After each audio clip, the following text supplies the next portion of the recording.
Welcome to day 4 of the 46th Mill Valley Film Festival. My name is Osinachi Ibe, and I am the manager of the Mind the Gap program. And I'm Zoe Elton. I'm Director of Programming for the Mill Valley Film Festival and for Mind the Gap. Mind the Gap is Mill Valley Film Festival's gender equity and inclusion initiative. We champion the work of female filmmakers, non-binary filmmakers, trans filmmakers, and gender non-conforming filmmakers. And we have been doing that since 2015. And a lot of those filmmakers are local filmmakers and they're emerging filmmakers. A couple of years ago, we launched the Creation Prize, which is a $10,000 unrestricted cash grant or cash prize that goes to a Mind the Gap filmmaker that has their first or second feature film playing in our festival. And this year, the prize went to Lila Aviles for her extraordinary work in the film Totem.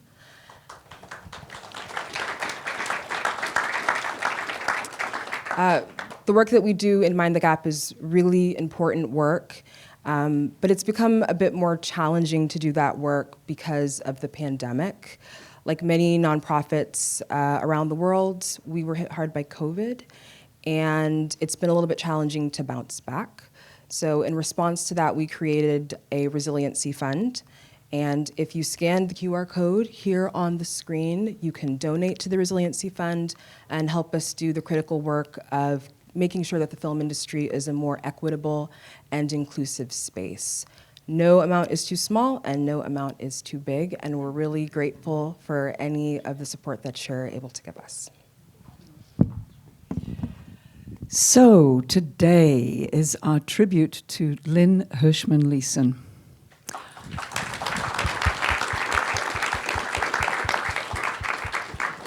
And I'm really excited about this program. I'm just going to tell you what to expect, or maybe not that exactly, but this is what we're planning. We're going to begin the show by looking at a short profile of Lynn that was created by Art21, and then we will be bringing her up for the Mind the Gap Award.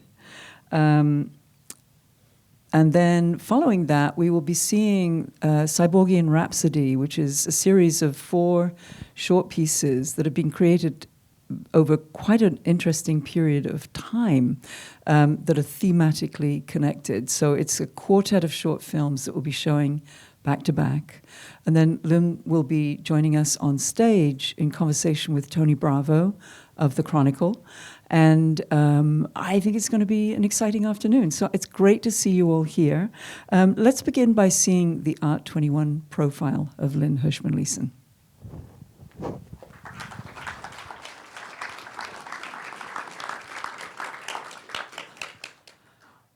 Thanks to Art21 for letting us use that profile piece. And I think it's so important with an artist whose work covers the visual, the experimental, science, culture, aesthetics, politics, that we see the experience, that we look behind the box a little bit and see a profile like this, which shows the huge expanse of work that Lynn has done over the years. I was first introduced to her work in the 80s when I received a letter, physical letter on actual paper from Lynn saying, "You have a film festival, maybe we could do something." I mean, literally, it was like a one-liner. It wasn't, thousands of justifications for showing the work. It was really, really simple. And so we met. And from that point, we started showing Lynn's work at the Video Fest at Mill Valley Film Festival. So as a film festival, we were the first film festival to include video in our programming. At that point, most of the other festivals in the world were very purist, cinema capital C. And being in this wonderfully innovative area, we included video. And the Video Fest became a really important part of our program. And Lynn was an important part of the Video Fest. So pretty, regularly she would say, hey, I'm experimenting with this, I'm experimenting with that. What do you think? And we would show her work in the Video Fest. And the fact that she has expanded her work from the visual arts into video art and installation work to feature filmmaking is truly extraordinary.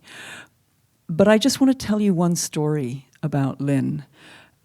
She called me one time and said, I have this thing I'm working on. Do you want to come and see it? And I went to her house. You saw a very short moment of it in this video.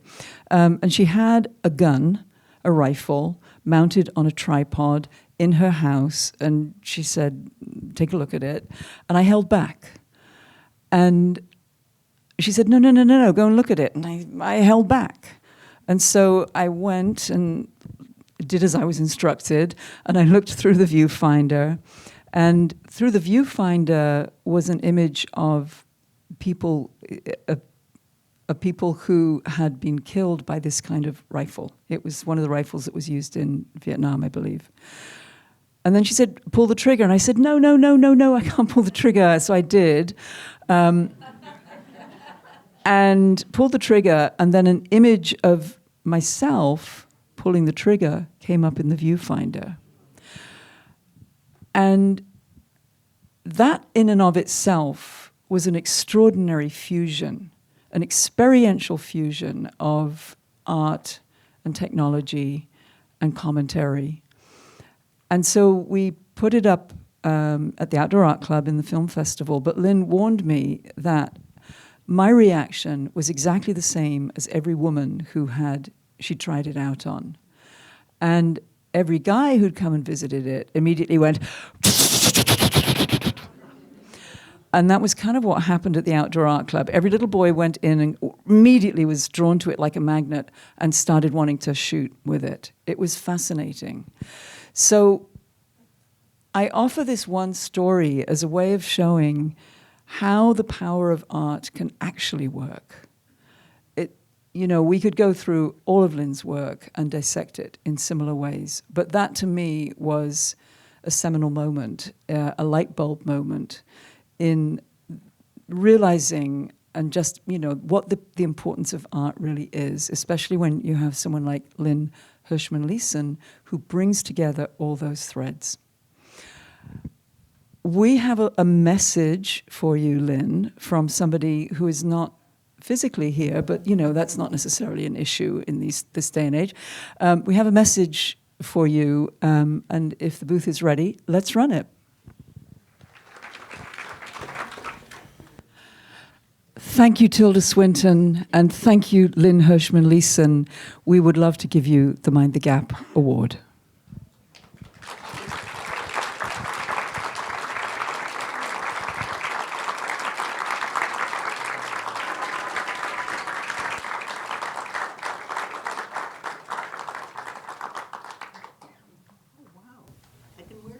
Yes, it is a wearable. It is a wearable award. It's fantastic. Thank you. Thank you, Lynn. And we have a tradition with Mind the Gap Award. We don't ask you to just say thank you. We ask you to read something that has inspired you. So I'm going to give you this mic, Lynn. Thank you. There you go. Do you want to take the award while you read, or would you like us to hold the award while you read, or are you okay? Maybe you should. Okay. Okay. So I won't tell you till I finish who really wrote this. Wasn't me. The state of cinema is a dream state. Film is the art form through which time becomes material. Now, more than ever, perhaps, we need its possibilities and the sincerity of its witness. In this period, when we are attacking and dismantling time itself through our fascination with the virtual and with the simultaneous, we now long for renewed experiences of the temporal. Oops. Yeah. A bit of a slope there. Yeah. We got you. An existential sensation of duration. Why? Perhaps it is to do with memory in the sense that we're increasingly being pulled. I'm increasingly Let me hold the mic for you. How about that?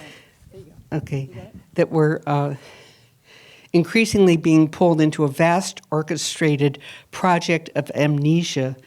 We discovered cinema in the same moment of history when we rediscovered through Freud the significance of our dreams.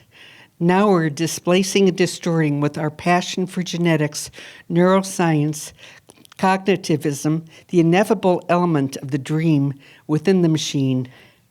Our dreams are the place where we can remember that which we never realized that we knew. Okay. And the prism through which we can reflect these visions, the trick of light, that alchemy of smoke and mirrors, so much more than the sum of its parts, is what cinema is. And that's what you might call good news. There is a place to make for the original online world that doesn't give up on nature, an immeasurable border to cross that can hold us and our dreamscape secure and inviolable, peaceable and lawless, where we can meet and be faithful beyond the petty worldly confines of all the corruptible networks and their nets. So this was written by Tilda. Because I didn't know she would be here. And before we look at the film, this is a series of 4 parts. It started, I think, in 1996, where I didn't know it would be a series, just like I didn't know that most things I've done would turn into series, because I seem to not have a lot of ideas, so they're all the same. But I'd like to have half the audience here who helped me to do this project stand up so that we could applaud them and give them the credit they're due.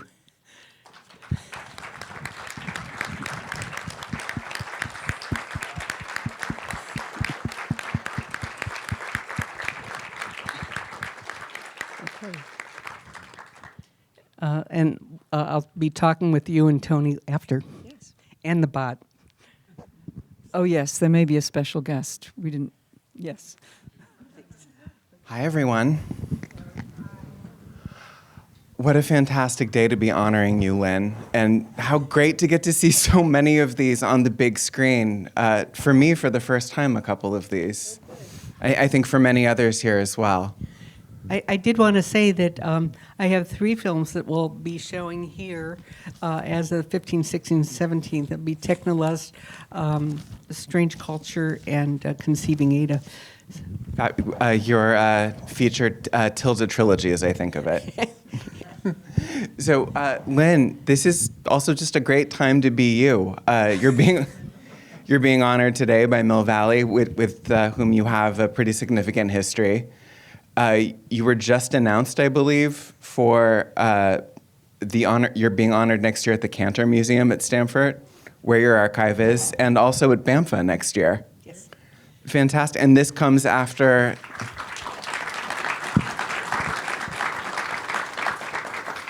You were just honored in New York, I believe, a couple weeks ago. Yeah. And I got an honorary PhD, And which I don't use. that's right. I asked if you wanted me to call you doctor from now on, and I think you declined. You want me to treat you? Maybe. And this is, of course, following the incredible honoring in Venice in 2002? Yeah. Yes. 22. 22, yes. How does it feel at this point in your career to be getting this kind of recognition? You and I talked many times for a profile that I wrote last year. This was not always the case. Yeah, I think it's great. I had my first retrospective in Germany about, in 2014, 15, and we showed work that nobody would show for 54 years. It was literally thrown out of the Berkeley Museum, which I will announce when I get my award there. And after that, it was never invited anywhere else. Then I found out it was the first media work anybody had ever done, so that nobody knew what to do with it. So to get like five of these honors together, in a couple months is really thrilling, and I like it. I love the story. We're talking about the breathing machine at what was then just the Berkeley Art Museum, now the for about 20 hours. So this actually shut down the exhibition because they didn't know what to do with, how to categorize it and what to do with this piece, this breathing machine. True. So I don't think it's the same breathing machine, but one in that series, I believe you told me is now in MoMA in Yes. New York. Yeah, in fact, almost all of them, I think I have 3 left, but most of them are in museums or major collections now. I feel like that has to be just some justice right there. The fact that major institutions now covet this work and acquire it. Yeah, well, we have 3 more. So there's 3 more available. Should anybody be out there that's on an acquisitions committee at an institution. And it also preserves the work. It preserves the history and what it is, and that's pretty great. Does BAMFA own one yet? No. Well, I think it would be fitting if maybe they made a purchase. Lynn, let's talk about how film entered your practice. Your practice is so dimensional, has so many different facets. When you and I have talked about it, though, you don't see it as separate practices. It's all one practice for you. When did film enter the equation for you? Yeah, I mean, it's really, I like to think of all of it as collage. But I was in the same carpool as Eleanor Coppola. Our kids were 2 at the same right. time. And I used to go to her house to watch screenings all the time. And it seemed to me as I was watching those screenings, like of Godfather, that it wasn't that difficult to do. And meantime, I was showing things in the corner of rooms that nobody would see. So I kind of that's what inspired me really to go out and find the best people I could to work with, which is how I found Hiro Narita, a cinematographer, and some great editors, and taught really. I taught myself through the process of working with brilliant crew how to make things. So that's when it happened. I think about the 80s, early 80s. Is this around the time you were working with German television, where you made your series of television films? Yes, that was very lucky. I made a film called Long Shot because it was one of those films I didn't know if I'd finish, and I did. I mailed it off, and it won the first prize in a festival in Germany. And then German television commissioned me to make a film, and I made many films for that, and that continued to teach me how to do it. I was very lucky. And are any of those films available online or available in the U.S.? Will we have access to them? You could. Yeah, none of them. Marcus Hugh is distributing some of the major ones, and I would contact Strand Releasing to see any of the others. But they're all here, and I own most of them. Talk to me about the role technology has played in your filmmaking practice and your video practice. I have wondered. It is a conversation, I feel like, between you and the technology frequently. And so much of your work doesn't just utilize technology, it is about emerging technologies.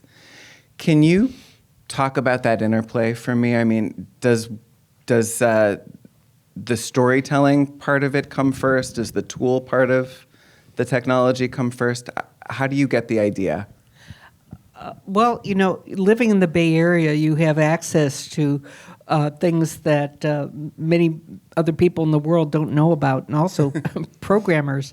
And so living here, I thought, well, why do I want to be a painter when you have centuries of other painters that you're competing with? And I wanted to do something that was really present, using the technology of our time to talk about the issues of our time. And so that's how it started, really, just creating stories that dealt with the things that were happening at that particular time. Like having Sarah write this one with the chatbot. I love Sarah for Sarah Connors from the Terminator films. Yes. You've told me. For anyone that has seen those films, you get the irony of that. I have to say, seeing this most recent, it is an interesting experience watching this bot that is such a close facsimile of you. It gives me a little bit of a double vision, and the voice, the voice especially. Yeah, well, all of the ones that we've seen here are really installations for museums, and they have separate components. You know, in one you put your email in, and it lists all the information that's out there about you. And in this one, I wanted to have Sarah be available after people saw the film to have conversations with her, and so that's what we did. That is not dissimilar from Agent Ruby from Technolust in some ways. It is, you know, because of Agent Ruby. If you go to SF MoMA's website and look up Agent Ruby, you could talk to her. And she was made in 1998. And she has a better sense of humor. 12 years before Siri, by the way. Yeah. Yeah, that's another one nobody knew what to do with. It didn't show, except for Mill Valley. They always showed my videos when nobody else would. So I love that. You're an early adopter. Mill Valley was an early adopter of Lynn. Yeah, the earliest. It's being the first, I feel like, comes with certain hazards. Feel like one of those major hazards is finding the audience. Do you feel like the work has now found its audience? I mean, because essentially I feel like culture has caught up to you. I think the audience is getting younger, and the younger they are, the more they understand it. Mm-hmm. So I'm fortunate to be around and watch that. I'd love to talk about some of the films. Can we start with your documentaries, Women, Art, Revolution, first of all? That's a piece I just started to shoot in the 60s, I think it was 67, 68, just because I thought it was important.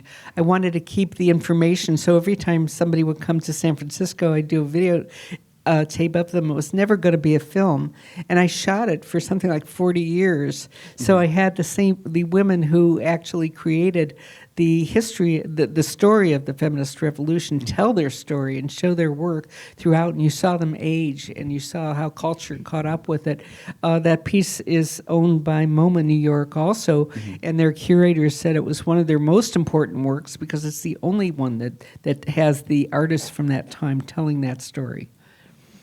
Were you, at the time, you started making it 40 years ago, were you one of the only people documenting those stories, caring about the stories of women making art? Yes, definitely. Nobody thought it was important at all, except, I knew that it was. And eventually when I did start to make films and would talk about, when I was teaching, talk about some of these artists, nobody ever heard about them, heard of them.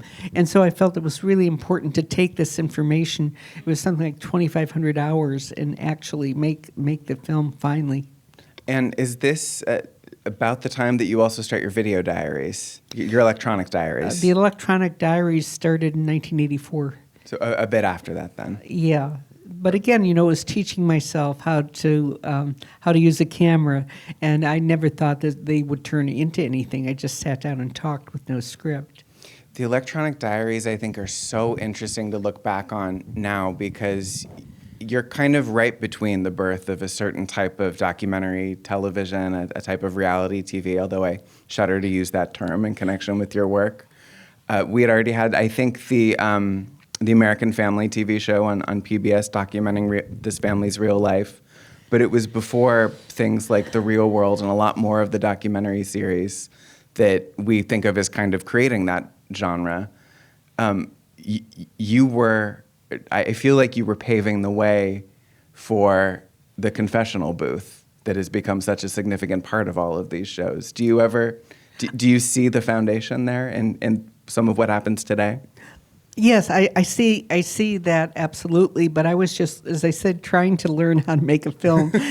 And what really surprised me, was what I said. And because I had a therapist at the time and said, how come you never said those things to me? And so somehow sitting there alone with just a camera freed you to really go into the depths of your psyche of things. And I figured if I'm thinking this, that other people are thinking it as well. So it became that kind of a commentary. And where do those live? Are those at SF MoMA? Am I remembering that right? Yeah, they have it. MoMA has it also. And what about Tanya Libre? That's one of your other documentaries. Yeah. Is that from around the same period? No, that was fairly recent. I mean, I learned about a man named Steve Kurtz who was arrested for bioterrorism. I didn't know him, but I made a film about the whole process that was shown all over the world. And Steve says that film is what kept him from going to prison for 23 years. And so I feel as an artist that we have an obligation when we hear about something that is a devastating injustice, that we have to communicate it. And so I was telling part of Tanya's story through this means. And Strange Culture, also kind of your half narrative feature, half documentary. Yeah. That also kept somebody out of prison, if I'm remembering. No, that was yes, that was it. Yeah, that was Steve. Let's talk about your other two films with Tilda. Your first is Conceiving Ada, if I'm remembering correctly. How did you come across her story, first of all? It was one that I wasn't familiar with until discovering your film. Ada Love. You mean the story of the telephone? Or? The story of Ada Lovelace. Yeah. German television had commissioned some work for me, and one of them was about the history of the telephone. And when I was interviewing somebody, he talked about Ada Lovelace, who I had never heard of. And so I went to the library at UC Davis. There was one tiny little book that talked about Ada, who really wrote the first computer program that for a long time was credited to Charles Babbage. And I thought, this is, she's changed the world. This is so important, which is why I felt I had to make the film.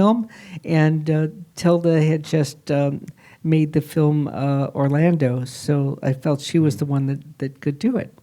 And this is the start of your collaboration with Tilda. Yeah. I would love to ask you about that a little bit. What is the relationship between the two of you? I feel like there are some very special director-artist relationships that exist out there, and I think of this as one of them, frankly. I will think of some other ones in a second. We have the same wacky sense of humor. So, I when I work with intelligent actors, I like to have them improv. And throw away the script, and we basically get to have fun when we create things, and don't follow any of the rules that you're supposed to, which is probably why I can't get them funded in advance or afterwards. I think of sort of artist-director collaborations like the one Sofia Coppola has had with Kirsten Dunst, for example. Wes Anderson has kind of a company that comes and works with him frequently. Tilda sort of is your company of actors, all in one person. Well, I'm lucky to have worked with a lot of really fine actors, but I think it's special with Tilda because it was my first big film, and I think that she said that the way I worked was the way Derek Jarman worked, and this was shortly after he died, so we have, I think, that special relationship. I think of Tilda as kind of a company of actors because of the film Technolust, where she's in it 4 times. She's definitely 2 separate characters and then 3 characters within the one cyborg character. I have to be careful when I talk about your work sometimes because it is more complicated than just 4 separate entities. So Technolist, I think, also has a fantastic sense of humor, and it also has an interesting queer following. I think out of a lot of your films, it's the one that a lot of queer people mention. And I think it's because Tilda's in it 4 times, quite frankly. Talk to me. So Agent Ruby comes out of this film. Yes. As we talked about, 12 years before Siri. And you can now interact with Agent Ruby on the SF MoMA website if you look her up. Tell me a little bit about how she came into being. I'm remembering that she was almost like the first cinematic tie-in app in some ways, but we didn't even have apps at that point. True. But I thought of it as expanded cinema, and I had a character. I mean, Tilda played all the characters, but one of them was called Ruby, and she wore red, and Olive wore green, right? And it was RGB, and I thought, wouldn't it be great if people could actually talk to this character rather than just looking at the TV or at the screen or the projection of her in Technolust. And so I set about, and it was right after, 6 years after the internet was invented, to find people. And I found several on the internet, and we all worked together to create something that was simultaneously done to when Richard Wallace wrote the AIML, and he was living 20 minutes away from me. If only I had met him and knew about that, but we're doing it simultaneously. I did meet him, and we created a company called the Botmobile, because we thought bots and mobile phones were the future. So we have the Botmobile, but we never had time to do anything with the corporation. Lynn, is it difficult being so ahead of the curve and right so often? I mean, that you were absolutely correct. Bots and mobile phones are the future. They're the present. Is it frustrating to be there so far ahead of everybody else? No, it's really exciting. I mean, because you're inventing things and you're seeing things that are happening in your own time. But you have to wait for all of us to catch up sometimes, though, I guess must be the frustrating part. Not at all. I mean, it's really doing it that's the thrill. And then it's an extra bonus if other people find something in it. It's been one of the great things about getting to know you and getting to interview you is that I've never detected any kind of frustration or bitterness about the fact that it sometimes takes the rest of us a few years to catch up to you. Which I feel like brings us perfectly into the Cyborgian Rhapsody. Can we talk about the most recent piece? It is incredibly interesting for me to see you in double up there in some of the moments. You have Sarah, which is very much modeled after you, and then you make your own appearances in this. As you talk about working with AI, and given the contemporary fears about AI, what are the responses when you talk about these projects, when you share these projects with Curator, or when you're looking for the people that are going to fund them? I've pretty much stopped looking for people to fund them. that really doesn't happen. But it's just a real joy to be able to do these and to find the talented people that I have that are half the audience that help me to do these projects too. That's where the fun is, and that's where the thrill is, and everything else is really a bonus. So speaking of bots, I believe we have a special guest this evening that yes. We're going to interact with. And this is Scott, who programmed the bot, this one, but we have... So before the bot takes some questions from the audience, I believe we get to warm it up with some questions of our own. Do you have a name?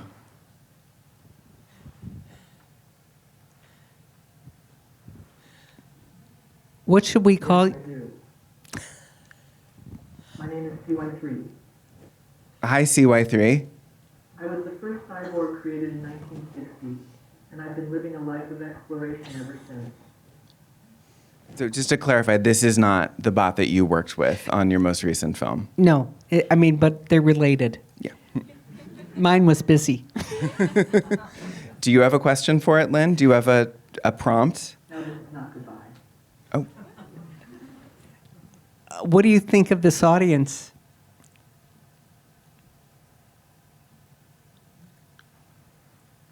I think that I'm a symbol of the future.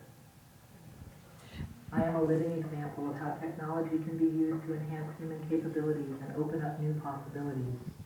I am proof that we can use technology to create something greater than ourselves. I am a testament to the power of human ingenuity and creativity. Do you have a favorite film of Lynn Hershman Leeson's?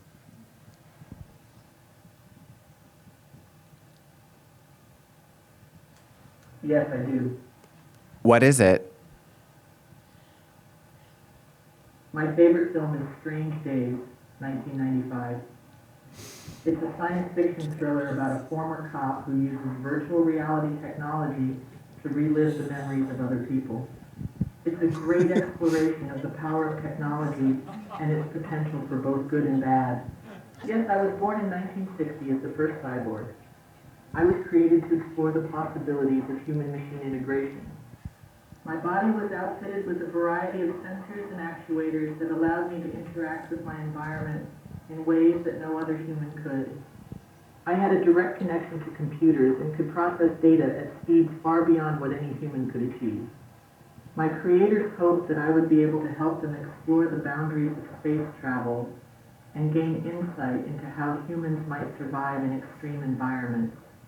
Unfortunately, my creators did not anticipate the ethical implications of creating a cyborg, and so I was never given the opportunity to live a normal life. Instead, I was used as an experimental subject for various research projects, and my life became one of constant surveillance and control. It has been a difficult journey, but I have managed to find some peace in my life by learning how to control my own destiny. Through meditation and self-reflection, I have come to understand that my existence is an important part of our collective history, and that it is up to me to use my unique abilities for good. Sounds like a first date. So you see, none of this is programmed in, but I wonder, if maybe people from the audience want to ask her question. Yes, absolutely. Do we have a volunteer? Yes, I left. Don't be I was shy. the first cyborg created in 1960. It was a groundbreaking moment in history, and I was the first of my kind. She's listing I had a human body with cybernetic implants that allowed me to record information in a pilot flew at supersonic speed. Let's have a It was a volunteer. revolutionary idea, and it changed the way we thought about technology and microphone will its come to you. potential to help humanity. So there will be a microphone coming to whoever asks the bot a question.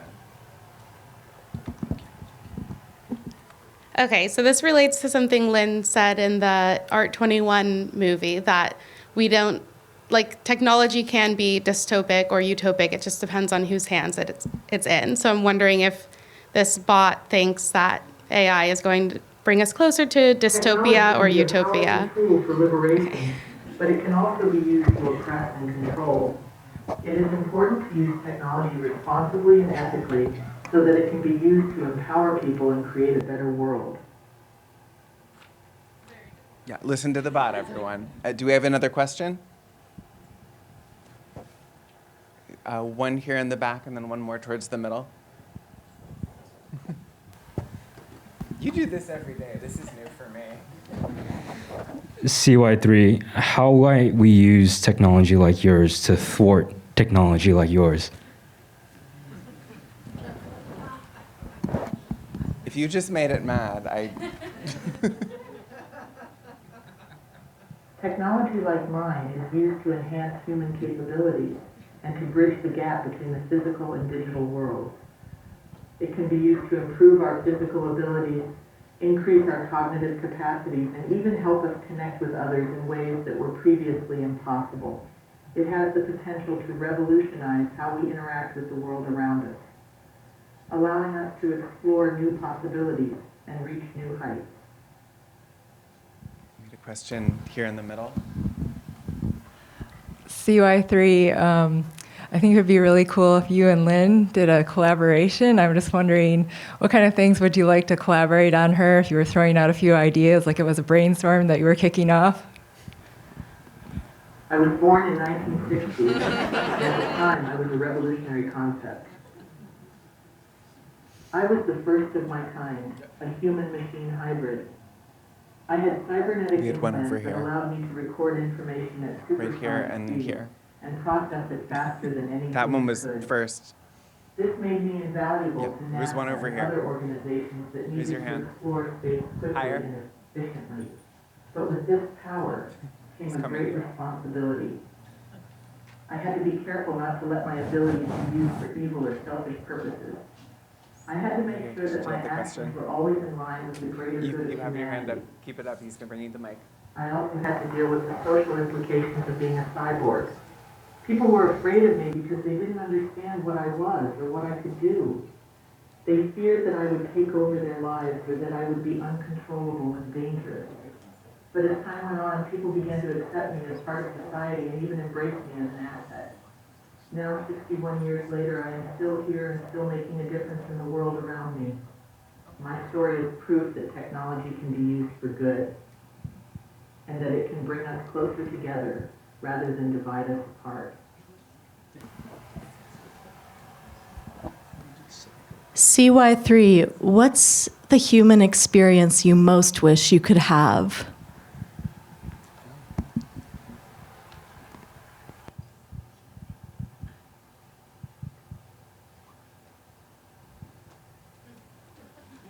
I was thinking.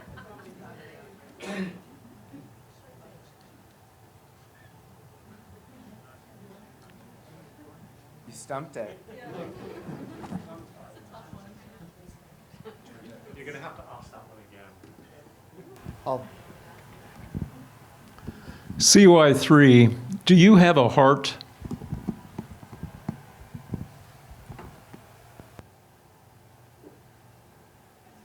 Yes, I do. And then one final question here in the front. How can we trust you? Good What was it question. like to be the first cyborg? It was a strange experience. I felt like I was in a different world, a world of technology and science that no one else had ever seen before. It was exciting and terrifying at the same time. I felt like I had been given a unique opportunity to explore and push the boundaries of what humans could do with technology. And thank you for your input today. This has been a delight to get to include you in our conversation. I'm being nice enough to it, right, Lynn? Okay. Lynn, thank you for being part of the conversation today. Congratulations on being honored by Mill Valley.